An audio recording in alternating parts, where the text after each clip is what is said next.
काफ़ी important topic करवाने वाली हूँ एचआरएम का, जिसके अंदर जो मेन पॉइंट्स हैं आपके कि जो वर्क है वो कैसे है, फंक्शन जो मतलब कि ऑपरेशन के अकॉर्डिंग कह सकते हैं या फिर मोटिवेशन के अकॉर्डिंग क्या फंक्शंस हैं, इसके मैनेजमेंट के अकॉर्डिंग क्या क्या फंक्शंस हैं, वो सब हम करेंगे।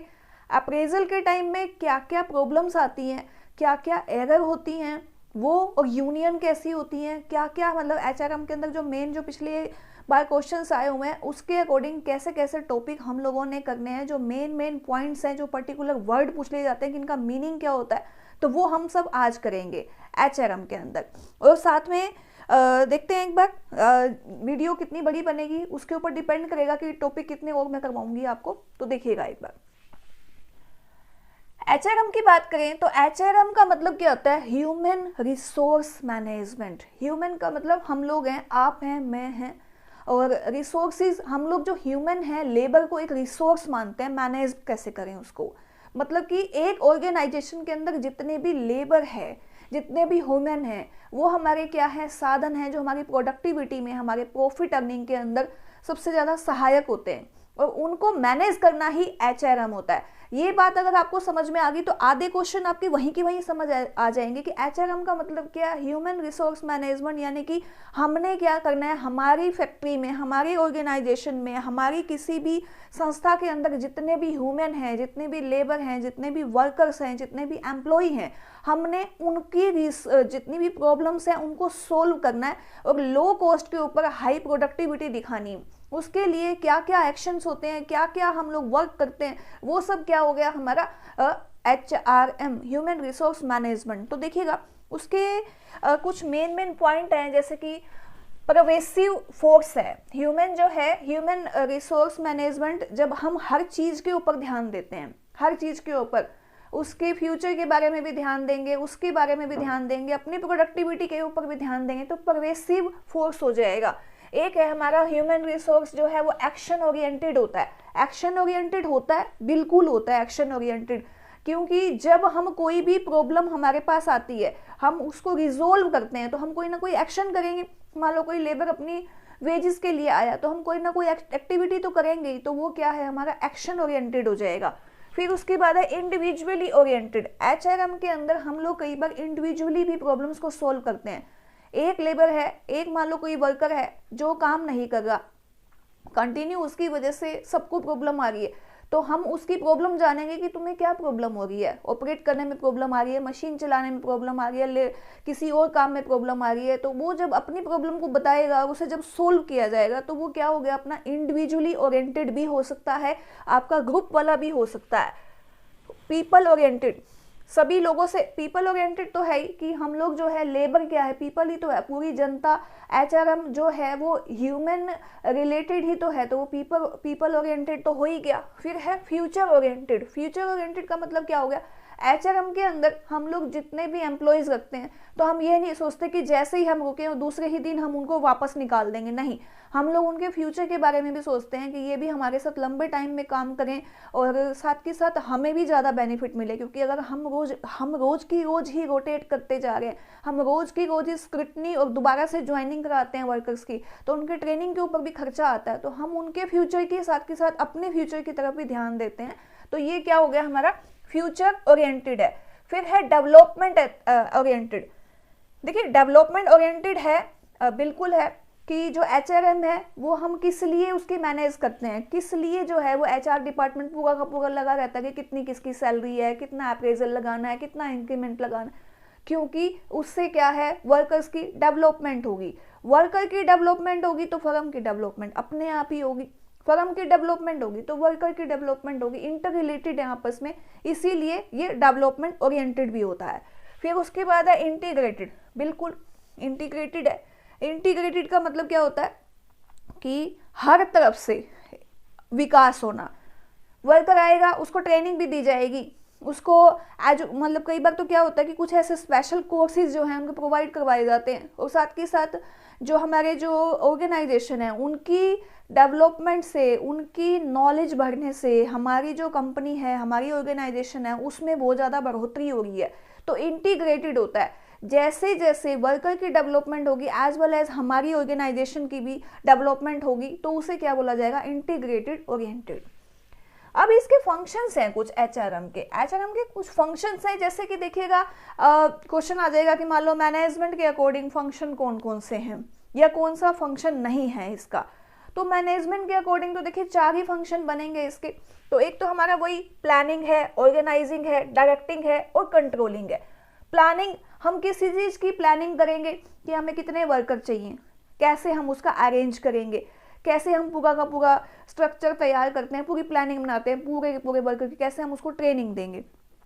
फिर है ऑर्गेनाइजिंग, हमने प्लानिंग कर ली, मान लो हमें 1000 वर्कर चाहिए, तो हम 1000 वर्कर की प्लानिंग के साथ साथ हम उनको ऑर्गेनाइज कैसे करेंगे, उनका सीटिंग प्लान क्या होगा, कौन क्या काम करेगा, कौन सेल डिपार्टमेंट में जाएगा, कौन परचेज डिपार्टमेंट में जाएगा।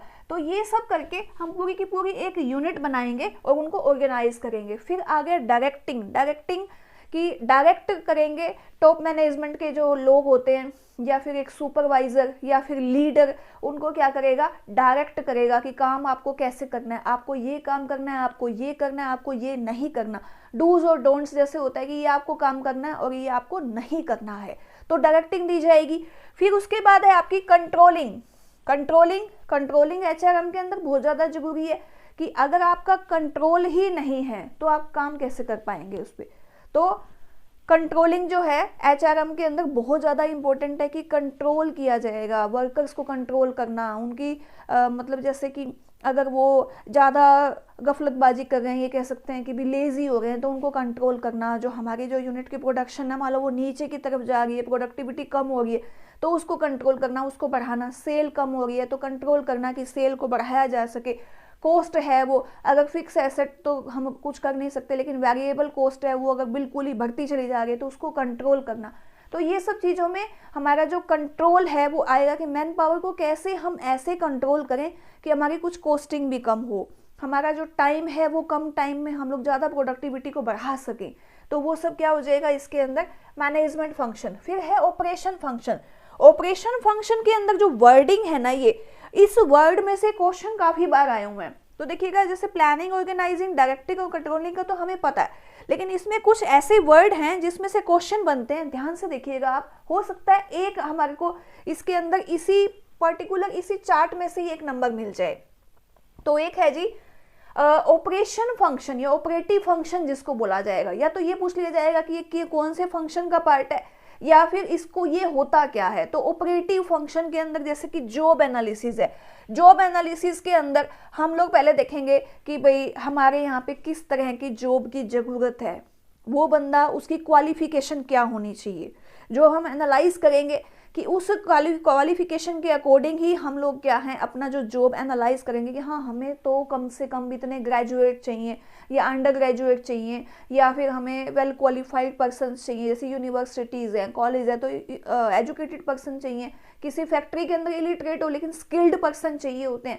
तो कंप्यूटर वगैरह का मान लो लैब वगैरह तो उसे लैब की नॉलेज होनी चाहिए। अगर हॉस्पिटल्स वगैरह की बात करें तो उनमें डिग्री होनी चाहिए और हर तरह के मान लो अगर स्टाफ नर्स है, ANM, GNM, MBBS, BMS सभी इस तरह की, तो ये सब क्या है एक पर्टिकुलर डिग्री जो उनको चाहिए उसके अकॉर्डिंग ही जॉब एनालिसिस होता है, जॉब एनालिसिस। फिर उसके बाद अगला पार्ट है हमारा HRM की प्लानिंग। हमने जॉब एनालिसिस कर ली कि हमें इतने ये चीज़ों के लिए अलग अलग जॉब के लिए ये हमारी जॉब हमारे पास रिक्वायर्ड है कि हमें ये चीज़ें चाहिएंगी, ये पर्सन हमें चाहिएंगे इस सीट के लिए।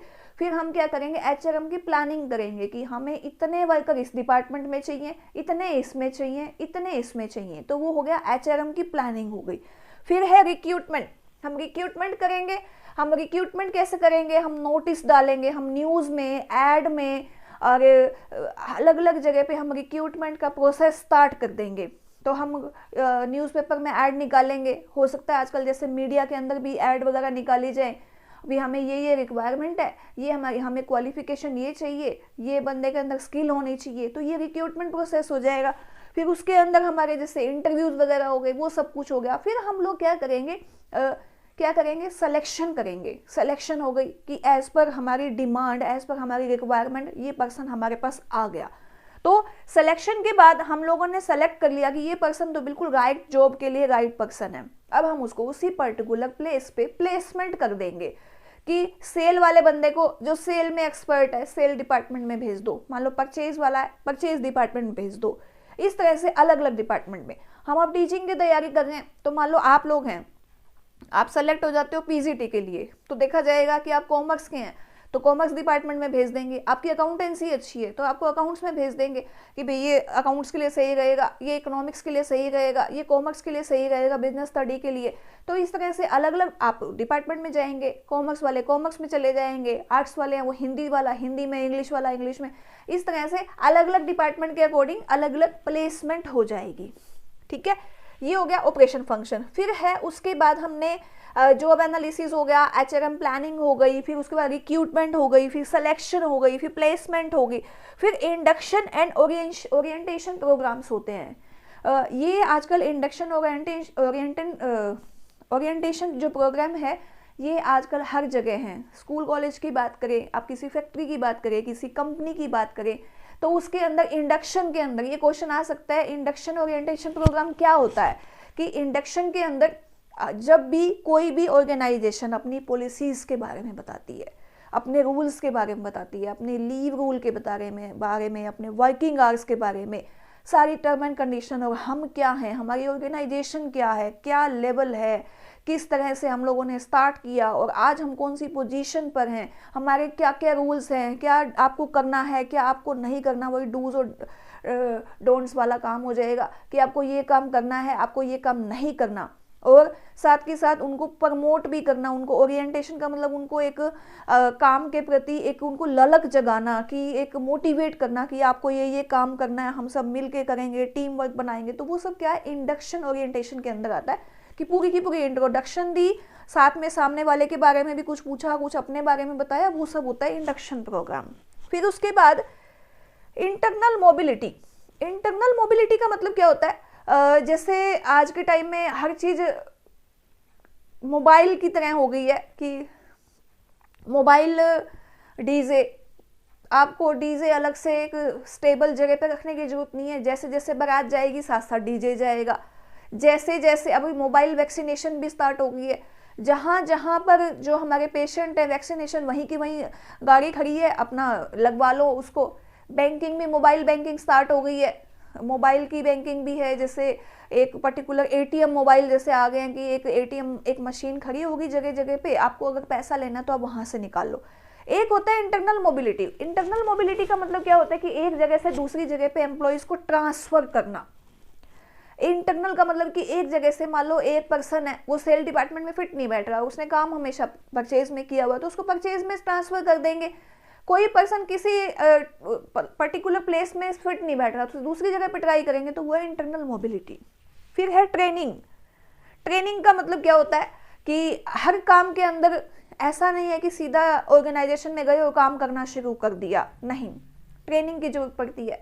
मान लो कंप्यूटर जैसे आजकल LICs वगैरह जो इंश्योरेंस पॉलिसीज हैं, वहाँ पर इंश्योरेंस की पहले ट्रेनिंग दी जाएगी, उनके रूल एंड रेगुलेशन बताए जाएंगे कि अगर कोई कस्टमर आता है आपसे कोई रूल पूछता है, कोई पॉलिसी पूछता है, मान लो किसी की डेथ हो जाती है, कोई क्लेम लेने के लिए आता है, तो आपको पता ही नहीं होगा आप कैसे उसको डील करोगे। आपके पास कोई पॉलिसी लेने आ गया, आप उसको कैसे डील करोगे। बैंक के अंदर ट्रेनिंग होती है, बैंक के पूरे रूल एंड रेगुलेशन बताए जाते हैं। कोई लोन लेने के लिए आ गया, आपको रूल नहीं पता, आप कैसे बता पाओगे। आपकी अपॉइंटमेंट हो गई तो आपको ट्रेनिंग दी जाएगी पर्टिकुलर एक चीज की, तो वो ट्रेनिंग हो गई। फिर उसके बाद करियर प्रोग्राम डेवलपमेंट के होते हैं। करियर डेवलपमेंट प्रोग्राम होते हैं कि जैसे अब ये सब तो हो गया, फिर एक साथ के साथ ही कुछ ओरिएंटेशन प्रोग्राम जो करियर से रिलेटेड होते हैं वो साथ के साथ चलते रहते हैं। जैसे मान लो बैंक की बात करेंगे तो बैंक के अंदर एम्प्लॉयज होते हैं, उनकी ट्रेनिंग चलती रहती है। जैसे जैसे उनकी ट्रेनिंग खत्म होती है दूसरे लेवल की ट्रेनिंग स्टार्ट हो जाएगी, दूसरे की फिर तीसरे की। ऐसे उनकी जब मान लो उन्होंने 6-7 लेवल की ट्रेनिंग कर ली तो उनका जो करियर है वो भी तो डेवलप होगा ना, कि उन्होंने 3 टाइम ट्रेनिंग करी, 4 टाइम ट्रेनिंग करी, उनका लेवल भी हाई हो जाएगा। तो ऐसे ही टाइम टू टाइम ट्रेनिंग जो है वो चलती रहती है करियर डेवलपमेंट के लिए। कॉलेजेस में यूनिवर्सिटीज़ में भी यही होता है, time to time job orientation के जैसे प्रोग्राम चलते रहता है, नॉलेज मिलती रहती है। बड़े बड़े एक्सपर्ट हैं आके अपने बारे में बताते हैं, अपने कुछ स्पेशल टॉपिक के ऊपर उन्हें अपनी प्रेजेंटेशन देनी होती है, अपनी ट्रेनिंग होती रहती है। तो उससे क्या है कि नॉलेज इंप्रूव होती है, आपके रिसर्च पेपर वगैरह हैं वो भी बढ़ते चले जाते हैं। तो ये एक जैसे कि रिसर्च एंड डेवलपमेंट प्रोग्राम आता है, ऐसे करियर एंड डेवलपमेंट प्रोग्राम आता है कि उसमें जिस ऑर्गेनाइजेशन में आप काम कर रहे हो उसमें एक्सपर्ट करने के लिए पर टाइम टू टाइम ट्रेनिंग होती रहती है। ये आ जाएगा करियर प्रोग्राम आपका डेवलपमेंट का। फिर है HRD, human resource development. Human resource development भी as well as career development का ही एक पार्ट है, जैसे कि ह्यूमन रिसोर्स का पूरा क्या करेंगे, डेवलपमेंट करेंगे। मतलब कि ये कह सकते हैं कि एक उनको पर्टिकुलर ट्रेनिंग दी जाएगी, उनसे पूछा जाएगा कि आप लोगों को जैसे कि सैलरी वैलरी है, आपकी इतनी सैलरी है, आपको PF मिलेगा, आपकी जो फैमिली है वो पूरी की पूरी सेटल हो, तो वो सब क्या है, ह्यूमन रिसोर्स डेवलपमेंट के अंदर आएगा। तो ये आपके 2 फंक्शन हो गए। अब मैं आपको अगला फंक्शन करवाऊंगी कौन सा इसके अंदर। उसके बाद हमारा अगला फंक्शन है, देखिएगा, इंटीग्रेटेड फंक्शन। इसके अंदर कुछ ऐसे ऐसे वर्ड्स हैं पर्टिकुलर, इसमें से क्वेश्चन आने के चांसेस रहेंगे आपके, जैसे ग्रीवियंस रेड्रेसल है, डिसिप्लिन है, टीम एंड टीम वर्क है, कलेक्टिव बार्गेनिंग है, इसमें से क्वेश्चन 2-3 बार आया हुआ है, एम्प्लॉइज पार्टिसिपेशन एंड एम्पावरमेंट, ये भी है, trade union and employ association, और एक है इंडस्ट्रियल रिलेशन। देखिएगा इंपॉर्टेंट पॉइंट है ये सारे के सारे आपके। ग्रीवियंस रिड्रेसल क्या होता है? रिड्रेसल का मतलब, ग्रीवियंस रिड्रेसल का मतलब होता है एक सॉल्यूशन। जैसे कि एम्प्लॉइज है, कोई मान लो वर्कर है, उसको जॉब से सेटिस्फेक्शन नहीं है, तो वो कहाँ जाएगा, एक मतलब पर्टिकुलर पैनल पे जाएगा, अपने मालिक के पास भी जा सकता है, हो सकता है वो अपने जो सुपरवाइजर है उसके पास जाए, जो सीनियर के पास जाए, तो वहाँ एक पैनल के पास जाके वो क्या बताएगा कि मैं मेरी सैलरी से सेटिस्फाइड नहीं हूँ, या मैं मेरे वर्क से सेटिस्फाइड नहीं हूँ, या मुझे ये प्रॉब्लम आ रही है, वर्किंग एनवायरनमेंट सही नहीं है, या कोई मुझे इंसल्ट कर रहा है, जो भी उसकी वट प्रॉब्लम होगी, वर्किंग आवर्स से, वर्किंग स्टाइल से, सैलरी से, तो फिर उसके जो सॉल्यूशन किया जाएगा, वो जो एक्टिविटी रहेगी, जो उसके पास जाएगा वर्कर, और उसके बाद जो सॉल्यूशन दिया जाएगा, उसको क्या बोला जाता है, ग्रीवियंस रिड्रेसल। इंपॉर्टेंट पॉइंट है, नोट कर लीजिएगा। फिर है डिसिप्लिन। देखिए डिसिप्लिन का मतलब तो हमें पता है, अनुशासन। हम अपने वर्कर से डिसिप्लिन चाहेंगे कि अगर 8 से 5 का टाइम है तो 8 बजे आना ही पड़ेगा, ये आपका फिक्स है। लंच का टाइम फिक्स होना चाहिए, वर्किंग आवर इतने हैं, इतनी प्रोडक्टिविटी हमारी होनी चाहिए। और हर जगह, हर ऑर्गेनाइजेशन नहीं है आजकल तो पंचिंग है, आप अपना टाइम पे आ रहे हैं, आप उसे पंच कीजिए तो इतने सब सही चल रहे हैं, आप लेट आ गए हैं तो उसी टाइम आपकी एब्सेंट हो जाएगी। तो ये सब चीजें क्या है, डिसिप्लिन का एक पार्ट ही होती है कि आपको डिसिप्लिन होना चाहिए। आप जिस काम में आप काम करने जा रहे हैं, जिस काम के ऑर्गेनाइजेशन में आप जा रहे हैं, तो वहां पर आपको सही काम करना पड़ेगा, डिसिप्लिन में काम करना पड़ेगा। फिर है टीम और टीम वर्क। हर ऑर्गेनाइजेशन क्या चाहती है कि हर कोई पर्सन टीम के साथ काम करे, मिलजुल के काम करेगा तो ही बात बनेगी, ऐसे काम से बात नहीं बनती। तो अगर हम सारे मिलजुल के काम करेंगे एक ऑर्गेनाइजेशन के अंदर, तो हमारा जो काम है वो ज्यादा यूनिटी के साथ होगा, एफिशिएंसी ज्यादा आएगी। अगर मैं ये सोचूं कि मेरा काम है, मेरा काम तो पूरा हो गया, मैं तो अपना हाथ पे हाथ रख के बैठ जाऊं, दूसरे के साथ मैं हेल्प ही ना करवाऊं, तो ऐसा पॉसिबल नहीं है। टीम वर्क के अंदर हमें सबको मिल के काम करना होगा। अगर कोई पर्सन को कोई काम में प्रॉब्लम आ रही है तो हम उसे सिखा भी सकते हैं। तो ये सब क्या है, टीम वर्क है। फिर उसके बाद क्या हो गया हमारा, कलेक्टिव बार्गेनिंग। देखिए कलेक्टिव बार्गेनिंग का बहुत एक क्वेश्चन आ जाता है कि कलेक्टिव बार्गेनिंग क्या होती है। एक ऐसा जैसे एक कॉन्ट्रैक्ट कह सकते हैं कि जैसे हर ऑर्गेनाइजेशन के अंदर ही जो एम्प्लॉइज होते हैं वो एक कॉन्ट्रैक्ट के अकॉर्डिंग ये कहेंगे कि हाँ भाई हमारी इतनी सैलरी तो होनी ही चाहिए।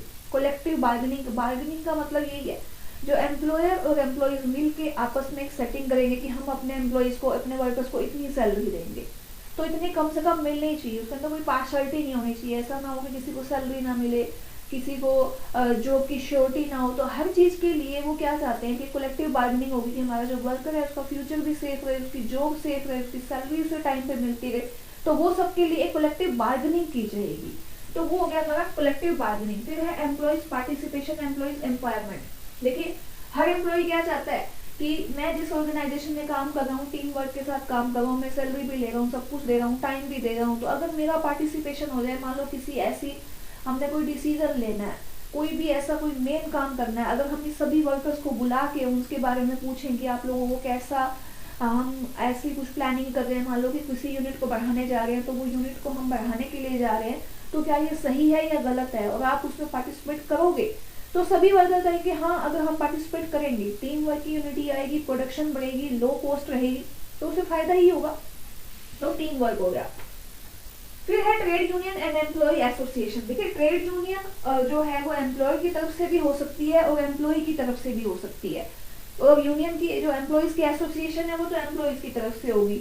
ये एक ऐसी यूनियन है ट्रेड यूनियन कि जो क्या चाहती है कि भी आने वाले टाइम के अंदर वर्कर्स जो हैं वो सही रहें, जॉब सही मिले, सब कुछ है, लेकिन टीम वर्क ऐसी भी नहीं होनी चाहिए कि जो कि अपने जो एम्प्लॉयर हैं उनको गलत बात के लिए प्रेशराइज करे। 1990 के बाद तो ऐसा कोई प्रेशर करने का जो लॉ है वो कहता है कि कोई भी ट्रेड यूनियन अगर वो एम्प्लॉयज की तरफ से है तो वो अपनी जो कंपनी है उसके ऊपर फोर्स नहीं डाल सकती, कंपनी को ही शट डाउन कर देंगे, हम पूरी स्ट्राइक के ऊपर हो गए, लॉकडाउन लगा दिया, सब कुछ कर दिया, हमने तो बिल्कुल ऐसा बंद कर दिया, तो वो सब चीजें नहीं है अब अलाउड। लेकिन इसका मतलब यही होता है कि ट्रेड यूनियन जो है और जो एम्प्लॉयज एसोसिएशन है वो क्या चाहती हैं कि हमारे जो एम्प्लॉयज जो हैं वो सही रहें, सही काम करें, सैलरी टाइम पे मिले, वर्किंग आवर उनके सही हों और उनके साथ किसी भी तरह की कोई एक्सप्लॉयटेशन नहीं होना चाहिए, तो वो सब होता है। फिर है इंडस्ट्रियल रिलेशन। देखिए इंडस्ट्रियल रिलेशन का मतलब क्या होता है कि जो हम जिस जगह पे काम कर रहे हैं, तो हमारी इंडस्ट्री है वो बाहर वालों से भी काम करवाएंगी, सेल होगा, परचेज होगा, बाहर की जो पार्टीज है उनके साथ डील भी होगा, तो वो डील जो हो रहा है उसके अंदर ऐसी कोई प्रॉब्लम ना हो, जो इंडस्ट्री रिलेशनशिप है वो बढ़िया रहनी चाहिए। इंडस्ट्री रिलेशनशिप में जो पार्टीज है उनके साथ, जो आउटसाइडर की जो पार्टीज होती हैं उनके साथ रिलेशनशिप अच्छा होना चाहिए। अगर कोई भी प्रॉब्लम आती है तो गवर्नमेंट अपना इंटरफेरेंस करती है, जनरली गवर्नमेंट अपना इंटरफेरेंस नहीं करेंगी, आपस में ही समाधान हो जाना चाहिए, इंडस्ट्री का जो रिलेशनशिप है वो बेटर रहना चाहिए।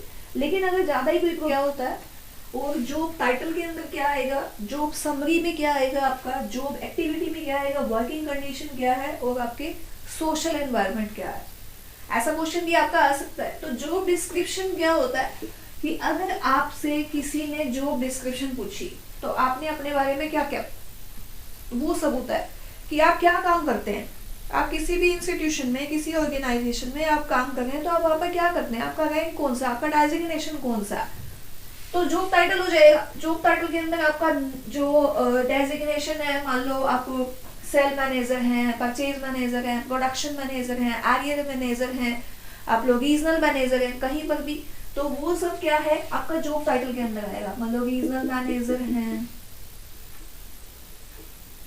फिर उसके बाद जॉब समरी। जॉब समरी के अंदर जो आप जॉब आपको असाइन की हुई है, जिसके लिए आप बने हैं, जिसके लिए आपकी अपॉइंटमेंट हुई है, वो क्या क्या काम है आपके, व्हाट अबाउट यू, आपके बारे में क्या क्या है, आपकी जॉब में क्या क्या रिलेटेड है, क्या क्या काम करते हैं आप, पब्लिक डीलिंग करते हैं, लोन इशू करते हैं, एडवांस है, या फिर प्रोडक्शन करते हैं, सुपरवाइज करते हैं, या किसी के अंदर वर्क करते हैं, तो वो सब कुछ आ जाएगा।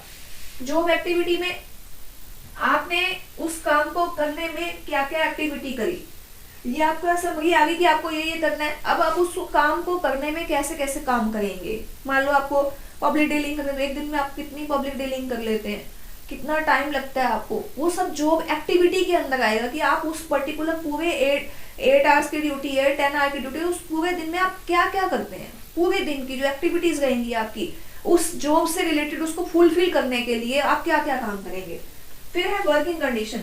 आपकी वर्किंग कंडीशन कैसी है, आपके पास जो वर्क है वो हैवी है या फिर लाइट है या सेटिस्फैक्ट्री है, आप 8 आवर्स के अंदर उसको कंप्लीट कर लेते हैं, आपके जो चारों तरफ का जो एनवायरनमेंट है वो सही है, वर्किंग कंडीशन आपकी सही है, जो आप मान लो आपको कोई कंप्यूटर दिया हुआ है तो वो कंप्यूटर सही है या नहीं है, आप किसी पर्टिकुलर मशीनरी के ऊपर काम कर रहे हैं तो वो मशीनरी सही है या नहीं है, तो ये सब वर्किंग कंडीशंस आ जाएंगे कि चारों तरफ का जो आपका वर्क का जो एनवायरनमेंट है वो कैसा है। फिर है सोशल एनवायरनमेंट। सोशल एनवायरनमेंट के अंदर अभी आपका पूरी सोसाइटी आपकी कैसी है, आपके चारों तरफ के एम्प्लॉयज कैसे हैं, आपका जो बॉस है वो कैसा है, आपको रिपोर्टिंग किसको करनी होती है, आप किसको रिपोर्ट करते हैं, आपका जो रिपोर्टर जो मतलब जिसको आप रिपोर्ट कर रहे हैं वो सही आगे तक पहुंचा रहा है नहीं पहुंचा रहा, तो ये रिपोर्टिंग का आ जाएगा कि किसको आप रिपोर्ट कर रहे हैं। सोशल एनवायरनमेंट में आपके जो एम्प्लॉयज है, चारों तरफ का जो वातावरण है वो कैसा है। तो ये आपका कौन सा पार्ट हो गया जी, job description. Job description important point है, इसलिए मैं बीच बीच में से जो आपके इंपॉर्टेंट पॉइंट्स हैं वही करवाने की कोशिश कर रही हूँ।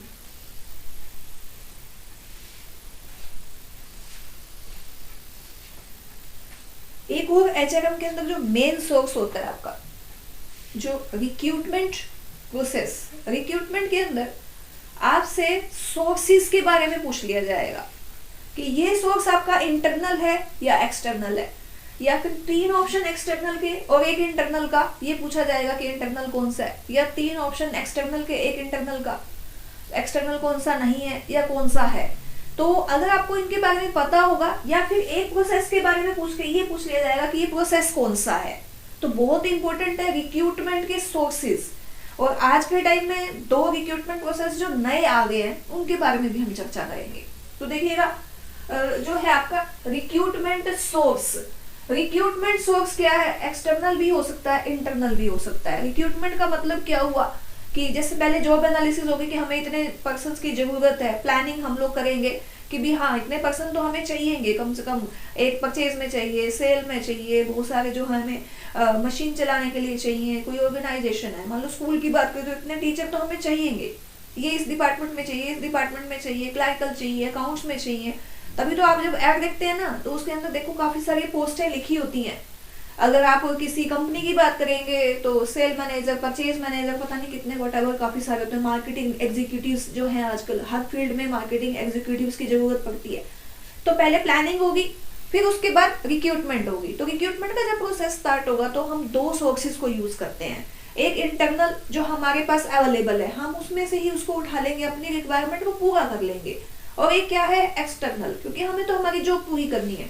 तो हम लोगों ने देखा सबसे पहले इंटरनल का। इंटरनल के अंदर हमें हमारे पास जो मान लो सुपरवाइजर कम है और वर्कर ज्यादा है, और कुछ जो वर्कर्स हैं वो ऐसे हैं जो ऑलरेडी सुपरविजन का काम ही कर रहे हैं, तो क्यों ना हम उसको प्रमोट कर दें और जो सुपरवाइजर वाली जो पोस्ट है वो फिल हो जाएगी और हमारा भी काम चल जाएगा। वो कौन सा हो गया, इंटरनल रिसोर्स हो गया, इंटरनल सोर्स हो गया आपका कौन सा, प्रमोशन का, कि हमने अपने किसी एक एम्प्लॉय की प्रमोशन कर दी और हमारी रिक्वायरमेंट पूरी होगी, जो हमारी पोस्ट खाली थी वो हमारी फिल हो गई, इंटरनल है। जॉब पोस्टिंग ट्रांसफर है, एक तो ट्रांसफर है। ट्रांसफर का मतलब क्या हो गया कि जैसे सेल डिपार्टमेंट वाले को परचेज डिपार्टमेंट में बात करी कि भी हमारे पास सेल में डिपार्टमेंट में पर्सन्स बहुत है, परचेज में बहुत कम है, तो जो सेल कर रहा है वो परचेज भी कर सकता है। तो अगर उसको आपस में ट्रांसफर कर दिया जाए। टीचर्स का हो जाता है, कई बार एक डिपार्टमेंट के अंदर टीचर होता है, कॉमन सब्जेक्ट के टीचर होते हैं, तो उन्हें दूसरे डिपार्टमेंट में कॉमन वालों में शिफ्ट कर दिया जाता है कि अगर मान लो हिंदी के टीचर एक डिपार्टमेंट में जा रहे हैं तो दूसरे में चले जाएंगे, फीस में कम है। स्कूल के अंदर भी यही होता है, जैसे काफी सारे गवर्नमेंट स्कूल हैं तो वो टीचर अगर कोई सरप्लस में आ जाता है तो दूसरी जगह भेज देते हैं। तो ये सब क्या है कि हमें अलग से हायर नहीं करना पड़ेगा, जिस पर्टिकुलर पोस्ट के ऊपर ज्यादा एम्प्लॉय है और उस पर्टिकुलर उसी एक दूसरे एरिया के अंदर कम एम्प्लॉयज है तो इंटरनल ट्रांसफर करके उसको पूरा किया जा सकता है। फिर है job posting referral from internal employ. देखिएगा ये होता है जैसे कि मान लो वो अभी मैंने बताया था जैसे सेल और परचेज वालों का आपस में कॉन्ट्रैक्ट रहता है, पूरा का पूरा कॉन्ट्रैक्ट रखेंगे आपस के अंदर कि भी हाँ हम तो ऐसे काम कर रहे हैं, तुम कैसे करते हो, या किसी आपस में। तो 2 डिपार्टमेंट आपस में अगर बात कर रहे हैं कि भी मेरे पास एक पर्सन है जो परचेज का काम नहीं करता लेकिन सेल का काम वाकई बहुत अच्छा करता है, और परचेज सेल वाला कह रहा है कि मेरे पास तो पर्सन की कमी हो रही है तो कैसे करें, तो उस पर्सन का नाम वो रिकमेंड कर देंगे, रेफरल हो जाएगा कि आप उस डिपार्टमेंट में जाओ और आपको तुरंत रख लेंगे। बड़ी बड़ी ऑर्गेनाइजेशन में बड़े बड़े डिपार्टमेंट्स होते हैं, अलग अलग यूनिट चलती हैं, तो एक यूनिट से दूसरी यूनिट में भेज दिया जाता है। तो वो क्या है, जॉब पोस्टिंग इंटरनल रेफरेंस से हो जाती है, ये होता है इसका। ये सारे के सारे इंटरनल है। फिर आ गया एक्सटर्नल कौन से हैं। फिर एक्सटर्नल के अंदर जैसे कि कैंपस रिक्रूटमेंट है।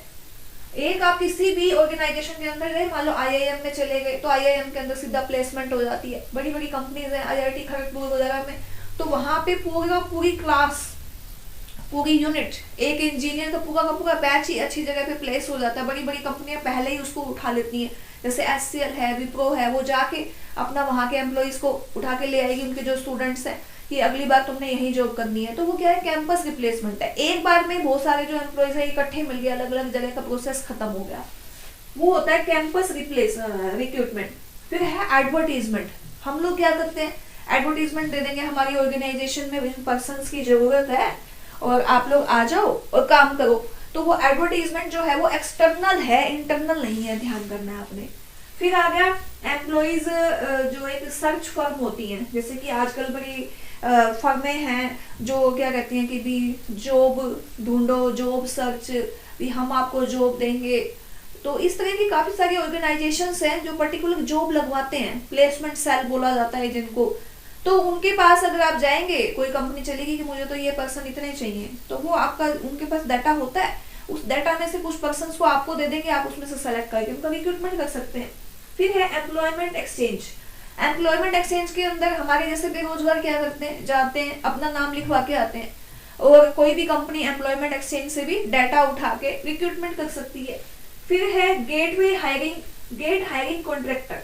कॉन्ट्रैक्टर होते हैं बड़े बड़े जो जैसे कि डीसी रेट की कुछ जॉब निकलती हैं, या कुछ कॉन्ट्रैक्टर होते हैं, उनके वो पर्सन्स होते हैं, उनको वो नाम लिखवा के जाते हैं, और जैसे ही किसी बड़ी ऑर्गेनाइजेशन के अंदर उन्होंने ठेका लिया और वहां पर अपने एम्प्लॉयज को वो रिक्रूट करा देते हैं, तो वो हो जाएगा गेट हायरिंग कॉन्ट्रैक्टर।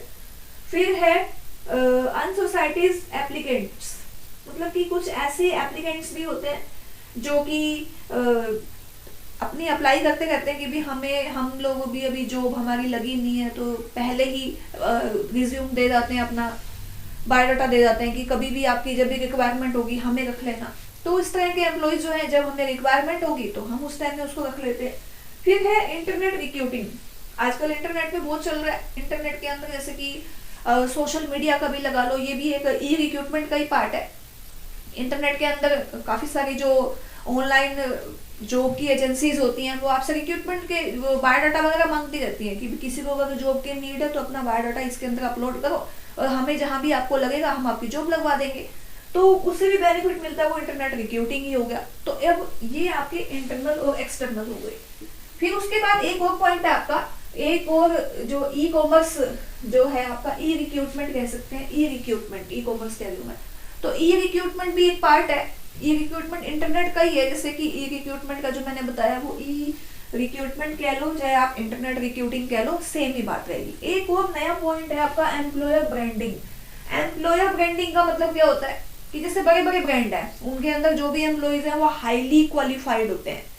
तो अगर उस ऑर्गेनाइजेशन में ट्रेनिंग इंस्टीट्यूट भी होते हैं, अगर हमने वहां से ट्रेनिंग ले ली तो उसके बाद हमारी प्लेसमेंट बहुत अच्छी जगह पे हो जाती है। तो इंटर्नशिप चलती रहती है। इंटर्नशिप के अंदर उस ऑर्गेनाइजेशन में अगर हम जाके काम करेंगे तो वहां से रिक्रूटमेंट हमें जल्दी मिल जाती है, हमें जॉब अच्छी मिल जाती है। जैसे मान लो बीएड करते हैं हम लोग, तो बीएड जब हम करेंगे तो हम किसी मान लो अच्छे स्कूल के अंदर इंटर्नशिप करते हैं, तो हमारी जॉब अच्छी जगह मिल जाएगी, अच्छे स्कूल में, हो सकता है उसी स्कूल में प्लेसमेंट मिल जाए। ऐसे ही जैसे बीबीए है, एमबीए अगर आप लोग करते हैं, तो बीबीए और एमबीए के अंदर 6 महीने की ट्रेनिंग होती है किसी भी ऑर्गेनाइजेशन के अंदर। आप किसी अच्छे रिप्यूटेड ऑर्गेनाइजेशन में अगर अपनी इंटर्नशिप करेंगे तो उसके बाद आपको जॉब बहुत जल्दी अच्छी मिल जाएगी। तो वो इसको आजकल क्या बोला जाता है, एम्प्लॉयर ब्रांडिंग। मतलब कि ब्रांड में जहां पर आपने अच्छी ट्रेनिंग कर ली है तो वहां से आपकी जो प्लेसमेंट है, रिक्रूटमेंट है, वो बहुत जल्दी हो जाती है। तो वहां से भी जो मतलब कि जिसको रिक्वायरमेंट है जॉब की, जो एम्प्लॉयर जो होंगे वो वहां से भी कई बार हायर कर लेते हैं कि अगर आपके पास कुछ वर्कर जो हैं इंटर्नशिप के लिए आए हुए हैं तो आप हमें बताओ, हम वहां से उनको उठा लेंगे या उनको जॉब पे लगा देंगे। ये सारा सिस्टम रहता है इसका। तो ये था जी आपका रिक्रूटमेंट का इंटरनल और एक्सटर्नल सोर्सेस।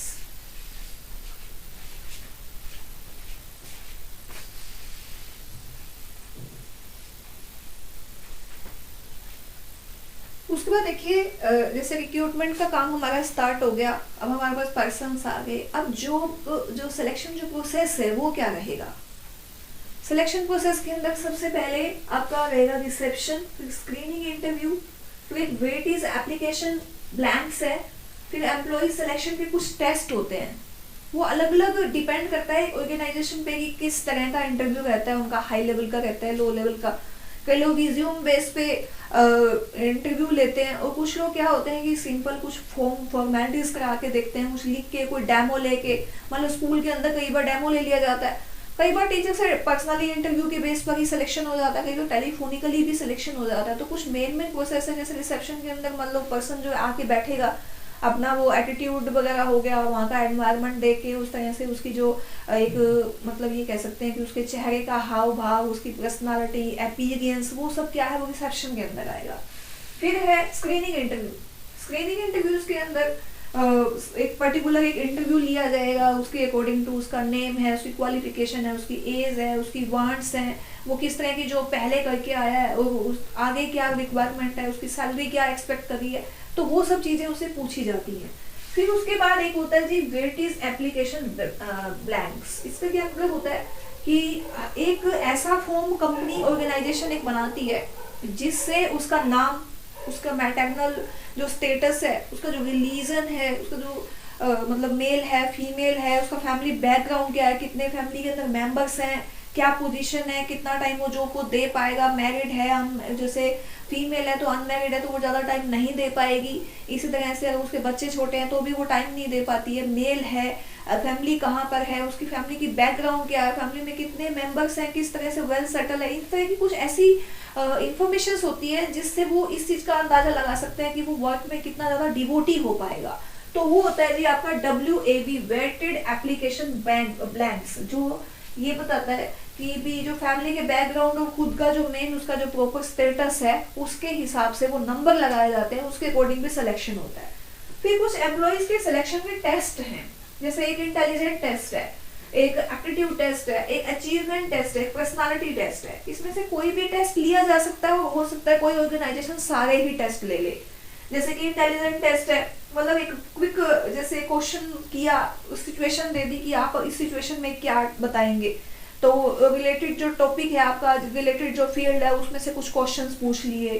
फिर एप्टीट्यूड टेस्ट के अंदर कई बार कुछ क्वेश्चंस वगैरह रिटन पेपर होता है, उसको भी सोल्व करना, किसी पर्टिकुलर सम को आप कितने टाइम में सोल्व कर पा रहे हैं। कुछ लोग रीजनिंग का टेस्ट ले लेते हैं, कुछ साइकोलॉजी का टेस्ट ले लेते हैं, इस तरह से एप्टीट्यूड टेस्ट है। और एक अचीवमेंट टेस्ट है कि आपने पिछले टाइम में कहाँ जॉब करी, कितनी आपने अचीवमेंट ली, कितने मतलब कि रिवार्ड आपको क्या मिला, आपने क्या ऑर्गेनाइजेशन के लिए किया, कुछ ऐसा किया जिससे कि कंपनी का नाम हुआ, तो वो सब अचीवमेंट टेस्ट के ऊपर भी डिपेंड करता है। अब टीचर्स वगैरह हैं, कोई लेक्चर वगैरह हैं, तो रिसर्च पेपर वगैरह आपने कितने लिखे, कितना सब कुछ करा, आप क्या कर रहे हैं, आपने क्या अचीवमेंट करी, आपने मतलब कि डिग्री कितने ली, वो सब क्या अचीवमेंट टेस्ट हो जाएगा आपका। फिर पर्सनालिटी टेस्ट, देखिए पर्सनालिटी हमेशा ही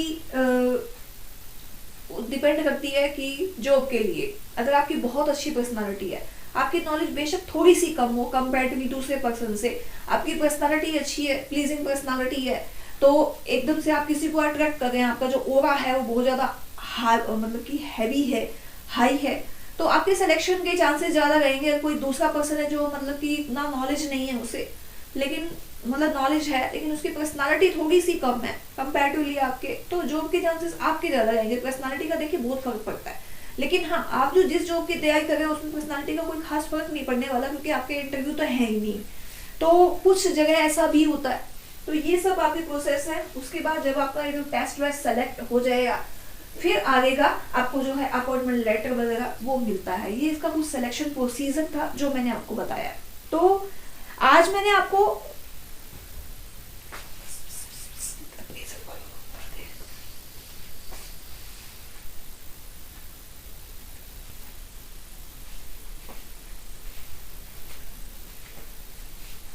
अब हमने रिक्रूटमेंट भी कर ली और सिलेक्शन भी हो गई, अब काम भी कर रहे हैं वर्कर, तो कुछ अप्रेजल्स के कुछ मेथड हैं और अप्रेजल के मेथड में कुछ प्रॉब्लम्स भी आ जाती हैं। तो वो क्या क्या प्रॉब्लम्स होंगी और मेथड क्या है वो एक बार देख लेते हैं। इनमें से एक मेथड में आपको पूछ लिया जा सकता है तो ये कि ये किस चीज का मेथड है, अप्रेजल का है या नहीं है, और जो एरर है उनके बारे में, क्योंकि पिछली बार क्वेश्चन आया भी हुआ था।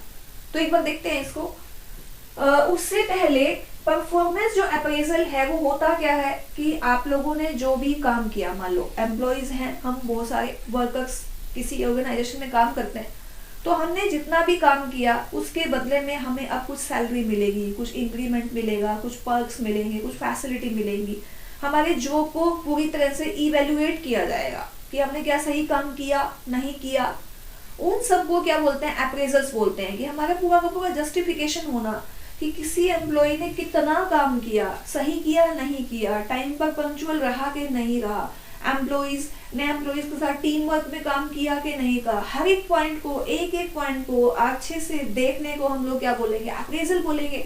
और अप्रेजल के अंदर फिर सैलरी की इंक्रीमेंट या फिर पर्क्स फैसिलिटी कहीं ना कहीं उसको इंक्रीज किया जाएगा, और ये जरूरी भी है। अगर हम किसी ऑर्गेनाइजेशन में काम करते हैं, अगर हमें अपना खुद का असेसमेंट नहीं हो रहा, हमें पता नहीं कि हम सही काम कर रहे हैं नहीं कर रहे, हमारी सैलरी तो बढ़ नहीं गई, तो हमें क्या है फिर सही काम नहीं करेंगे। अगर हम कुछ कर रहे हैं, हमें सैलरी भी बढ़ रही है, तो हमें और मोटिवेशन मिलेगा। तो इसलिए अप्रेजल जरूरी है, बिल्कुल जरूरी है। अगर ये क्वेश्चन आ जाए, जैसे आजकल आज सर्टेन और रीजन वाले क्वेश्चन भी ज्यादा आ रहे हैं, तो हो सकता है ये आ जाए कि जो अप्रेजल है वो जरूरी है, इससे एम्प्लॉयज के जो मोटिवेशन मिलता है काम करने का, तो दोनों ही चीजें सही हो जाएंगी। तो देखिएगा ध्यान से, जैसे जो अप्रेजल है वो कौन लगा सकता है? सुपरवाइजर लगा सकता है, सुपरवाइज कर सकता है कि आप सही काम कर रहे हैं नहीं कर रहे। पीयर्स, जो आपके साथ काम करने वाला सहयोगी है, वो आपको बता सकता है कि सामने वाला सही कर रहा है नहीं कर रहा। सुबॉर्डिनेट, आपके नीचे जो काम कर रहा है वो भी बता सकता है कि भी सही कर रहा है नहीं कर रहा। सेल्फ, हमें खुद के बारे में भी हम अपना बता सकते हैं कि भी मैंने तो पूरी मेहनत करी है, मैंने तो जी जान लगा दी, और हम अपने एम्प्लॉयर को बता सकते हैं। फिर उसके बाद है यूजर ऑफ सर्विस। देखिए, यूजर ऑफ सर्विस का मतलब क्या हो गया? जैसे कि मानो टीचर है, एक टीचर के बारे में स्टूडेंट ही बताएगा कि भी अच्छा पढ़ाता है या नहीं पढ़ाता, उसके नंबर अच्छे आ रहे हैं तो सही पढ़ा रहा है वो। और कंसल्टेंट्स, मान लो कोई वर्कर कंसल्टेंट के थ्रू लगा हुआ है, तो कंसल्टेंट भी कई बार मार्क्स लगा सकते हैं। तो ये भी क्वेश्चन आ जाता है कि कौन कौन लगा सकता है। फिर उसके बाद है मेथड। 3 तरह के मेथड होते हैं, इंडिविजुअल है, मल्टीपल है और अदर है। इंडिविजुअली भी कोई लगा सकता है, और मल्टीपली भी है कि मल्टीपल रूप से जो अप्रेजल लगाया जाए, कई सारे पर्सन मिलके लगाएं। और अदर जो है मेथड है। इंडिविजुअली में जैसे कॉन्फिडेंशियल रिपोर्ट है, मान लो इंडिविजुअली के अंदर एम्प्लॉयर है, उसने लिफाफे बना दिए, हर एम्प्लॉय के अलग अलग नंबर लगा दिए, और उसके अकॉर्डिंग ही एचआर डिपार्टमेंट में भेज दिया, अब सैलरी लग गई।